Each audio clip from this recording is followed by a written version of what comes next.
So our options here are consideration needs to be equal to the value of the promise, $1 would not be considered adequate consideration, the benefit or detriment must be the same value as the promise was promised, or consideration must be of value according to the law.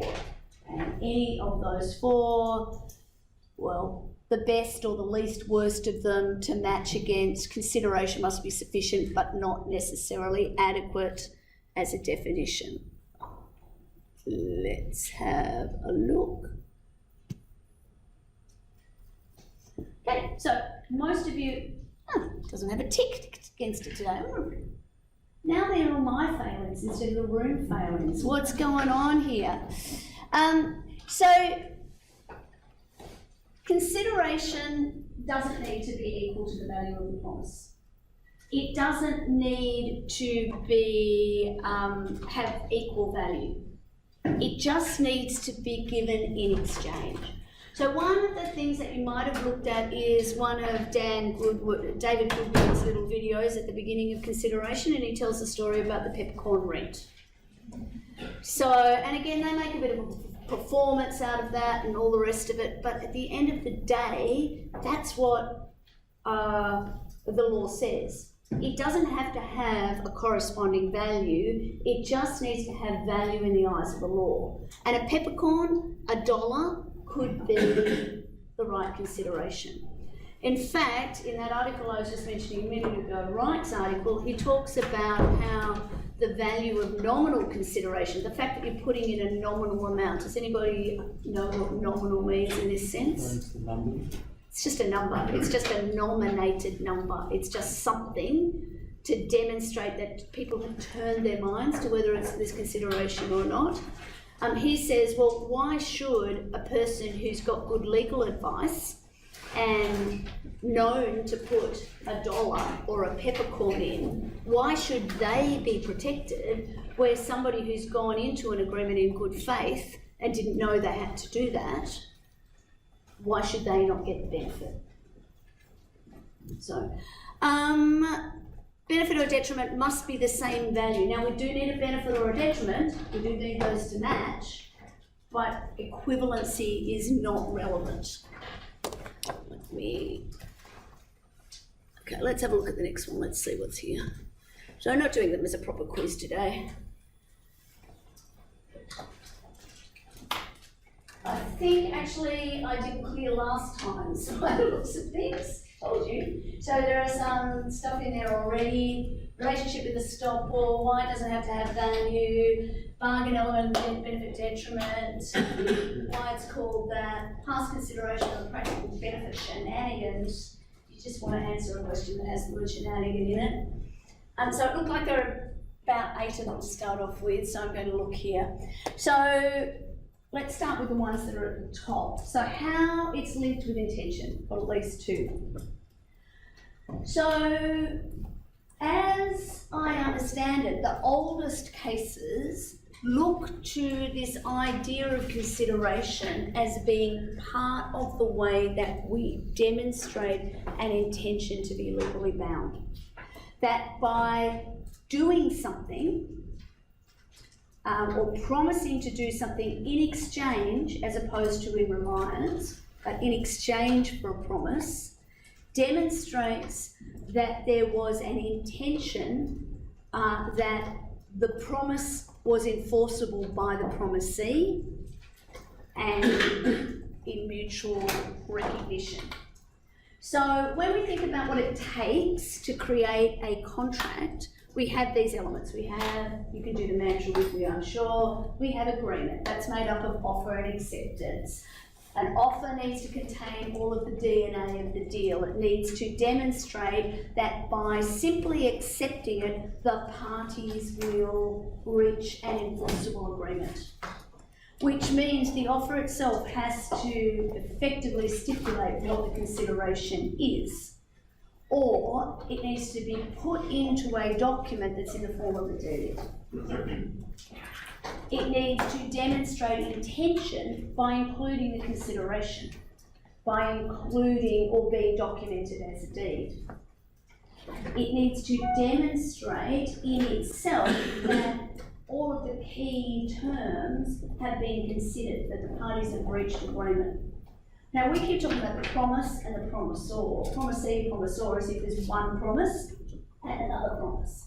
There are quite often many promises in exchange for one promise to make a payment. Now, in almost every case where it matters, there will be some kind of equality of promises. In fact, when you think about it, people enter into agreements because they think the thing they've got to sell is worth less than the amount of the value of the things they can buy with the money they get in exchange. Or they think the thing that they're buying is worth more to them than keeping that money in the bank. That's kind of how commerce works, right? You have to have this kind of meeting of the minds, but by definition, both parties think they're getting a slightly better deal than they would have if they just did nothing. So in most cases, we have that swap, but there will be plenty of circumstances where it's much less clear. So I give you a promise that I won't tell your secrets. Classic non-disclosure agreement. What do I get in exchange for that? Well, at one level it might be you get a job. Okay, so any of you have signed up an employment contract somewhere where you've been told that you're not allowed to share company secrets? Were you told about that NDA requirement before you were offered the job? Before? Many people aren't. They don't get that, they don't know until they've actually gone through the argy-bargy of the rest of the information. Or many people will work their way up in an organisation. In fact, they're not really made a new job offer as such, they've just got a new position and then suddenly they're asked to sign an NDA. Or an NDA often comes about where I'm thinking about buying Harry's business. Looks like a good business. I want to find some stuff out about it. He thinks, yeah, well, she looks like she's got plenty of cash. I'll see if we can negotiate, but we don't know whether we're going to end up in an agreement or not. There's a couple of things he probably wants me to promise before he even gives me information about his business. For example, he might want me to keep it a secret that he's thinking about selling his business from his employees or his customers. It's a fairly standard kind of thing to want. So what's the exchange there? I don't even know what I'm getting yet. I don't know what that information is. I don't know how that is. So nominating some sort of kind of consideration demonstrates that enforceability requirement. And even if it's only very small, if Harry wants to be able to enforce that promise, he's going to insist on paying me $1 for it or executing it as a deed. Okay, where I might be quite happy to say, don't worry, mate, that's fine, I've got no reason to tell secrets to anybody. But he said, no, I need you to know that this needs to be enforceable. So can you see that relationship between the idea of consideration and intention? And we'll delve into that a little bit more. The logic behind the exceptions to Pennell's rule. I did go through a bit of that in the tube last night. So I'm going to point people back there, and I did spend a little bit of time this morning making sure there was a table of contents for the video version of the tube. But we'll get to Pennell's case again today and make sure that I go through logic. Consideration and options. I suspect that question is a little bit of overthinking. So we spoke about options when we spoke about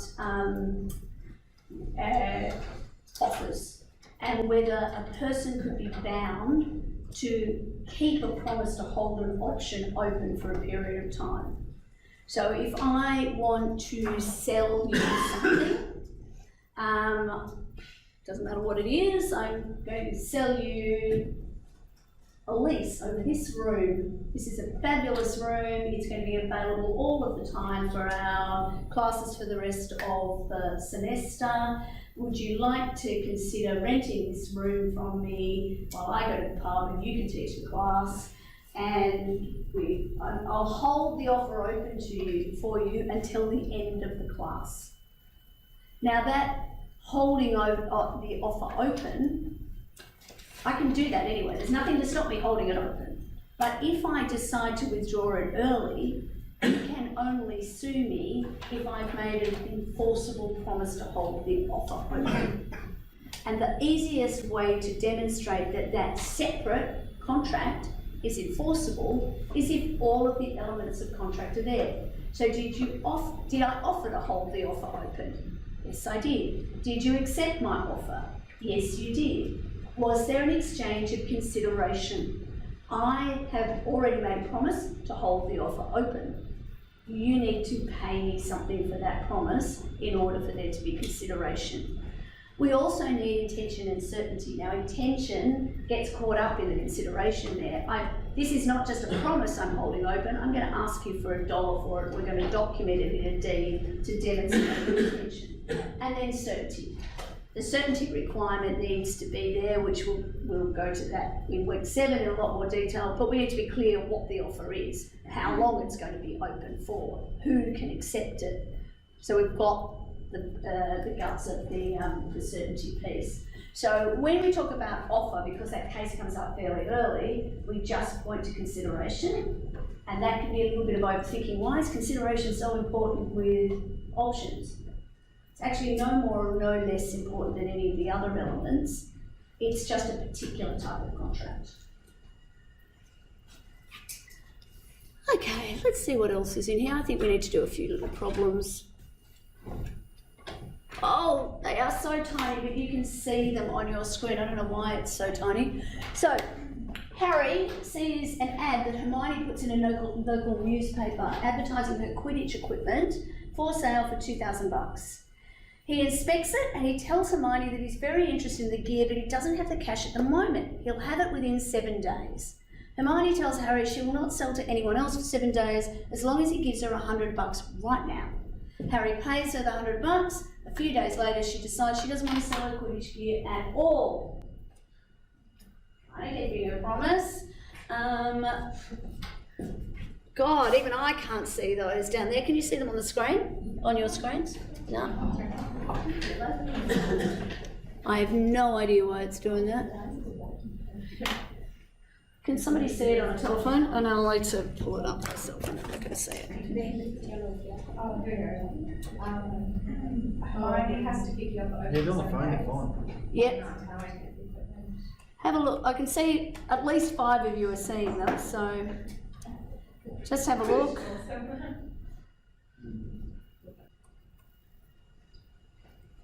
All right, we've got 16, 17 of you in there now. Let's just have a look. Show results. Big spread of results and I can't read them. That is really, really, really annoying. Let's see if I can read them if I do this.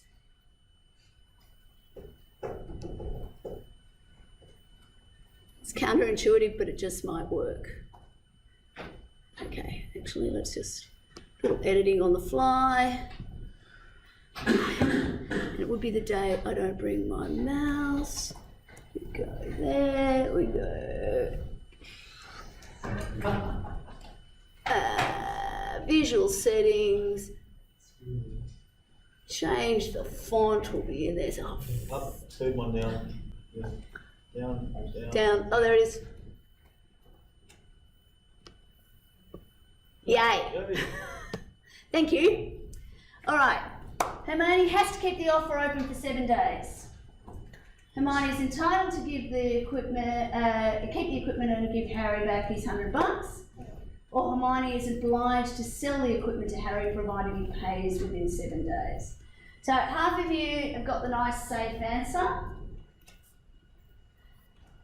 Is anybody like to have a go at arguing why the second one there might be correct? A few of you think it's correct, so... She only offered not, Sorry, go on. She only offered not to sell it to anyone else, so she's not selling it to anyone else, so she just takes it back and gives me... Could well be. So again, just going to my earlier point around certainty, unless we're certain as to what the offer is. Now, I wouldn't do anything as mean as that, language-wise, in an exam, but you don't get multiple choice questions in an exam either. But it would be good if we had a question that was based like that and asked, more sort of general answer, the safe thing would be to do what more than half the class did. Yes, it's an option. But you might then ask the question, so like, based on the information I have, this is an option, she doesn't have it. If I was acting for her, I'd be wanting to get really clear on exactly what the promise was and get the certainty, because if she may not have breached that, and it's different whether she's granted an offer or if she's just made a promise not to sell it to somebody else. Hermione has to keep the offer open for 7 days. It's kind of the other side to she's got to sell it to him, because he doesn't have to buy it. If it's an option, he doesn't have to buy it. All she has to do is refrain from taking action for that period of time. It's the other side to that same argument. Okay, let's have a look. Sorry, they are getting a little bit harder as we do these things. Okay, I'll fix the text in a second. So Janet is in Mildura, and Brad urgently requires her to fly down to Melbourne to sign some contracts. She tells Brad that she can't possibly come as she can't afford to pay the airfare, and that Brad should come to her. He promises to pay her $500 if she flies to Melbourne. After the contract's been signed, Brad tells Janet he doesn't have the money. Has consideration been provided for the agreement? Your options are yes. Her act of flying to Melbourne is consideration for the payment of $500. Yes, he made a promise to pay it. No, he hasn't paid her and he doesn't have the money, so he hasn't suffered a detriment. No, it was a gift from Brad to Janet. Might have been drunk when I wrote this question. Or more likely the answers are. So, yeah, most people are sitting there up the top with that core answer. So, yes, her act of flying to Melbourne is consideration for the payment of $500. So there are two different things that are happening here. It's completely irrelevant that they're signing contracts. There is a separate contract that relates to a promise to fly down to Melbourne. If you fly down, I will give you this money. So it could be a unilateral contract, sorry? Sorry, the question doesn't say that she actually flew or not. Isn't that kind of key information? Oh yeah, it is too. After the contracts have been signed, yeah, true, it clearly not very much space on the screen. Given that the contracts were signed, but So the assumption there is she has flown. there's an assumption in there, and it's very good to point it out. Again, you can't get to do that in multiple choice quote. But if this was in an exam, I would be going with the answer that you had first there and saying, on the assumption the contracts were signed after she flew down to Melbourne as requested, that because it's effectively a unilateral contract, isn't it? You fly down to Melbourne and sign the contract, I will give you $500. I will effectively cover your airfare. So she's accepted by doing that thing, and what is the consideration? The consideration is the act of flying. So the point of a question like this is when we think about consideration, particularly because I say for the first 3 weeks, consideration, let's call that price for the time being, it's easy to think, well, the consideration is the money. But it's always the other way around too, that there will be something, goods, services, an act, that will be done for consideration that is money, but there is also money that is paid in consideration for the goods, act, or thing. So it goes both ways. It's not a touch screen. This is the one thing I have worked out. Let's go here. I think I've got one more. Oh yeah, Bill and Monica. Bill bought a dog from Monica, $550. After the transaction was complete, Bill asked Monica if the dog was docile and well trained. Monica said that it was.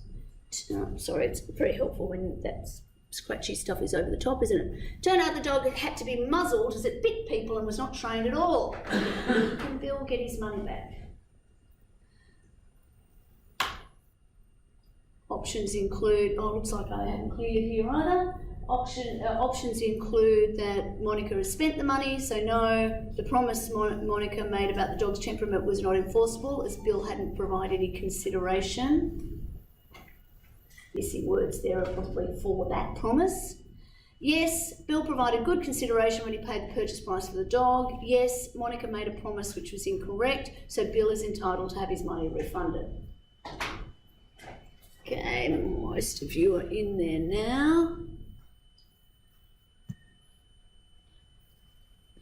Okay, so yeah, the second there is the closest to correct that we have. None of these are absolutely perfect answers.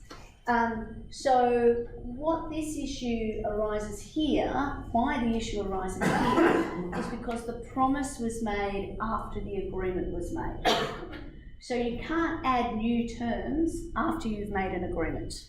If you want a new term, then you need to pay consideration for that new term. Is that like an example of past consideration that way? Exactly. It's absolutely perfect. So the purchase price paid for the dog is past consideration and therefore not good consideration for the promise that the dog wasn't going to bite people. Another way of looking at this, and we'll get towards this close to the end of the semester, is clearly there's legislation that says, in inverted commas, you can't make dodgy promises to people. Now, that actually is also a little bit difficult here because what the legislation says is you should not, in trade or commerce, mislead or deceive people. Section 18 of the Australian Consumer Law, previously Section 52 of the Trade Practices Act. The reason I point out that it was Section 52 of the Trade Practices Act, which is now more than 10 years, I think, since that old legislation was in place, is that Section 52 of the Trade Practices Act, identical wording, close to identical wording, the most litigated section of legislation in Australia ever. It's just, there are so many cases on that section because it's a catch-all. You can't be dodgy in trade and commerce clause. So if I'm having a fight with you about a contract, I will just add in a claim under Section 52 or now Section 18 as well. What's happening here though is the promise is made after the deal is made. So it's not made to induce the deal. So even though it might be misleading or deceptive statement, it's not a misleading or deceptive statement that led to the deal being done. Now, we need more information there. She'd been purposefully silent about her dog that needed muzzling. If she made opposite statements, Section 52 or Section 18 might help. Okay, questions, concerns, frustrations. Do you feel prepared? I'm going to go into lecture mode in just a second. I'm just going to change the recording over for a minute, so... I just have one question. Oh, good. I like a question.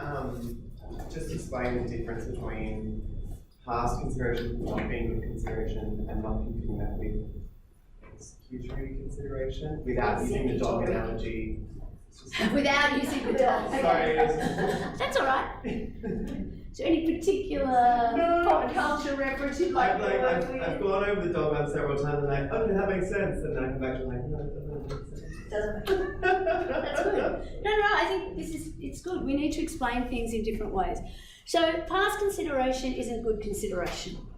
What that means is if I have already paid you some money or done something, and then I add something new into the mix, the money that I paid you in the past is not good consideration for the past. So, shall we say, let's use taking this class. You have a contract with RMIT University under which you get supplied exemplary teaching skills and services of some sort.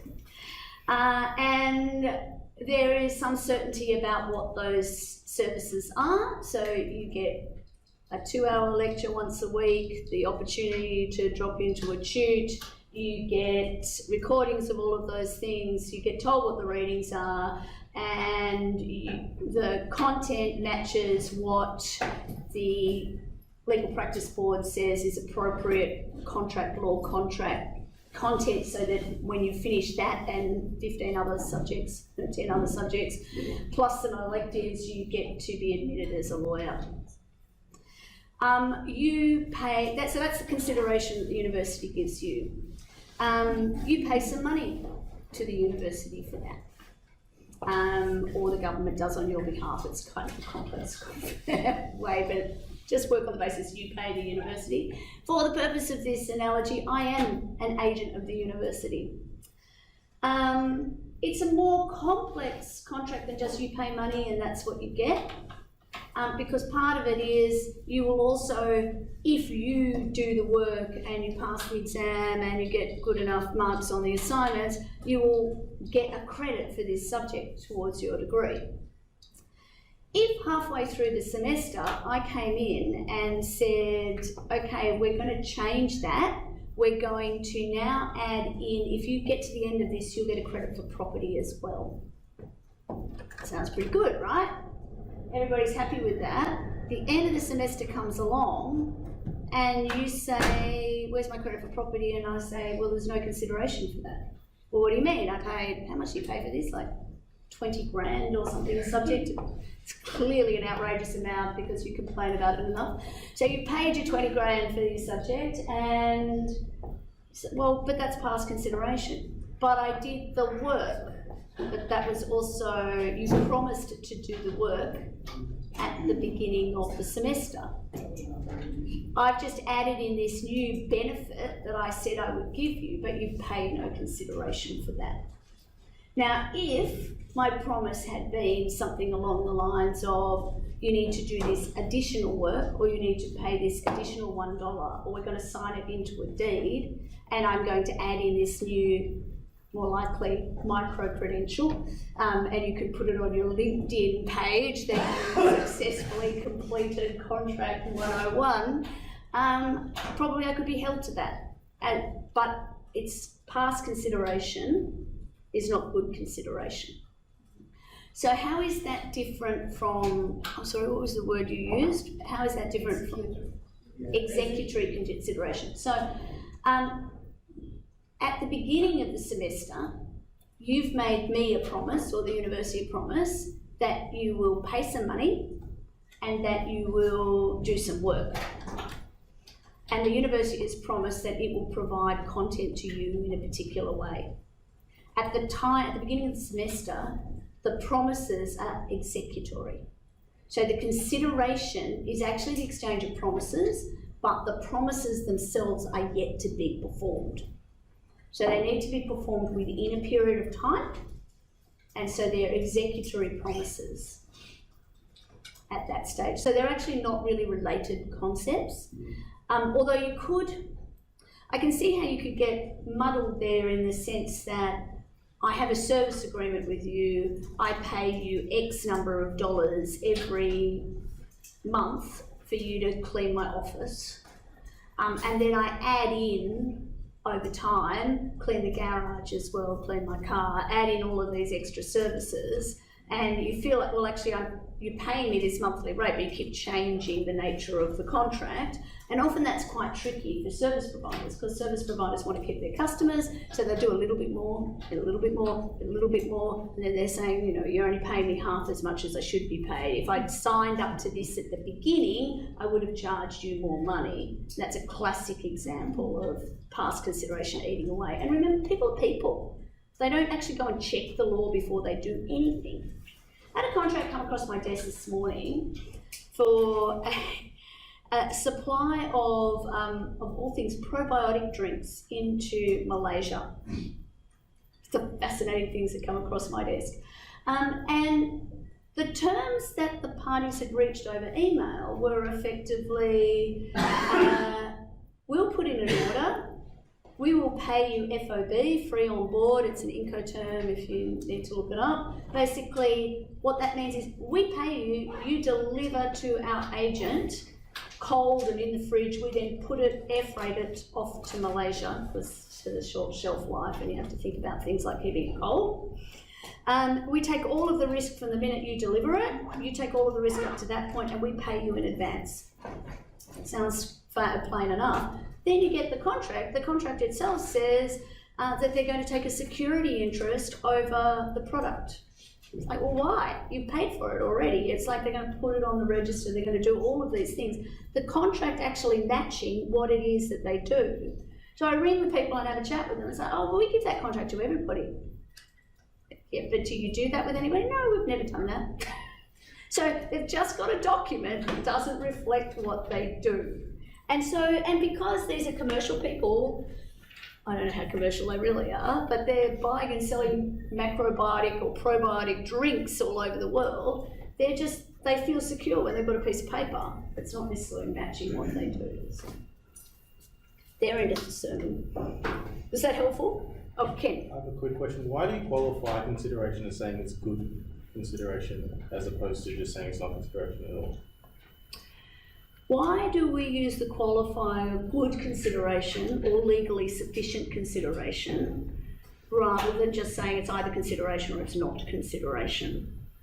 It's a good question. I actually really don't like the term past consideration particularly because I think it's not, to say past consideration is not good consideration kind of makes no sense. It's not consideration. So I think it's habit as much as anything, that because the cases have used that terminology, that we're focused on what it means for consideration to be sufficient or legally sufficient. So we have this kind of basket of things that might be consideration, things that might be price, but they're only actually consideration if they're legally sufficient. So we've got that terminology good.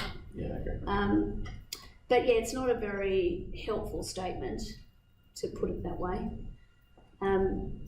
We inherit a lot of these things from really old cases. One of the questions that was up there too is why is it called consideration? And I went and looked that up recently and it's gone completely out of my mind. I thought when I started the sentence that it'd come back to me, but it didn't. But I'll send around some of the information in relation to that. And it really goes back to really old English from memory. So again, terms like estoppel, like why do we use estoppel instead of saying you are stopped from exercising that right? I don't know. There is a push to plain English things. You get a lot less Latin and weird terms than I did when I was growing up, but I don't know that the journey has ended yet. Can I ask one quick question? Of course, just Angelica. with option, just to kind of get my head around it. So option's kind of like a microcosm of a contract. So it has to kind of have. Well, it is a contract. It's a form of contract. It's a contract where somebody makes an enforceable promise to keep an offer open or to allow somebody to enter into another contract on fixed terms at a later time. Okay, so it's got to satisfy all those things, things like offer, consideration. There needs to be agreement. Yeah. There needs to be consideration. There needs to be intention. There needs to be certainty. Okay. Yeah. It's a mini contract. Okay. Yeah. Yeah. Emily. I'm not sure if this question is going to make sense when I get to the end of it. But Do you know what? Can we just all make a really quick promise here? I don't know if we can make it enforceable or not. You guys are friggin' smart. Your questions make sense. They really do. There is no need to apologise. Those of you who are brave enough to ask questions are helping everybody else learn. And it's also a habit I need to get out of myself. So let's all work out on it together. Let's not apologise. I'm sorry. So this is going on from options. Because, so it's a contract itself, right? Yeah. So is option actually a thing or is it just another contract? Because like when we were talking about that example of whether or not Hermione, I think, could get out of the contract by saying she didn't say you can buy it in the next 7 days. She said I won't sell it to anyone else in the next 7 days. Would that work? Or if they've agreed that it's an option, does an option inherently mean that she had to sell it? I think, again, with most of these things we use an objective test, right? So what we do is we look at what would a person having a reasonable person having the same information as the parties have expected was meant by that. Now, if it was in writing and the written words were, I will not sell to anybody else, I think the answer would be quite different from if it was a conversation. Because if it was a conversation, A reasonable person in most circumstances would think that means you're holding the offer open to me, that it is an option, particularly if the word option was used. So yeah, we'll get to these interpretation provisions at the end, but they are really good questions to raise because we need to, the lawyer, our currency is words. We are looking for those loopholes. So for those of you who will be the lawyers, the transaction lawyers, you are looking to be as precise as you possibly can be. And the litigators amongst you, the fighters, you are looking for as many possible ways as you can to look at it differently, to find inconsistencies and to find the gaps. Suresh. Expanding on what Matt was saying before on the RMIT example or the I picked a bad example there, but anyway. executory contracts, is that in some sense, for example, any contract for which a payment is made in advance? So for example, it's an IT contract that you have, for example, you pay in advance for 12 months and services are delivered in 12 months. Is that an example of an executory contract? Yes, it is. It's good. So where effectively the promises are made at the beginning to make a payment, but the things then happen subsequently.